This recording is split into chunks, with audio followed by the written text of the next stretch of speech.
വാ ഗൈസ് നമുക്ക് അടുക്കളയിട്ട് പോകാം. ഗൈസ് അപ്പോൾ നമ്മൾ മുട്ട ഒഴിക്കുകയാണ്.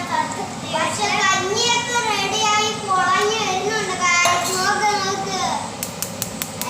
നമ്മള് മുട്ടയൊക്കെ ഒഴിച്ചിട്ടുണ്ട് ഗൈസ്. പക്ഷെ കഞ്ഞിയൊക്കെ അടച്ചു വെച്ചു. ഇനി നമുക്ക് വെയിറ്റ് ചെയ്യാം. ഓക്കെ, ഇനി ഉപ്പെടുത്ത് തേക്കണം.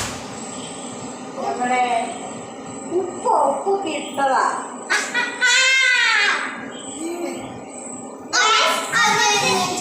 പുതിയ വീട്ടിലാണ് താമസിക്കുന്നത്. നമ്മുടെ വീടൊക്കെ പണിതായിരുന്നു.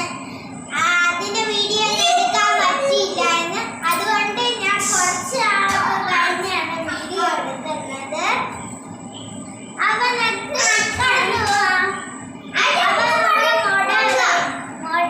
മുട്ട റെഡിയാകുന്ന ചിലയിടത്തൊക്കെ വരുന്നുണ്ട്. അപ്പൊ നമുക്ക് വെയിറ്റ് ചെയ്യാം. മുട്ട എടുത്ത് കുറച്ച് വായി കുത്തി നമ്മുടെ മുട്ട വലുതായിട്ട് കോമണായിട്ട് പൊങ്ങി വരുക ഗായ്സ്. അമ്മ അടച്ചിടുക. എന്തുവാ എന്തോ ഞാൻ എടുക്കാം. അല്ലേ അമ്മയ്ക്ക്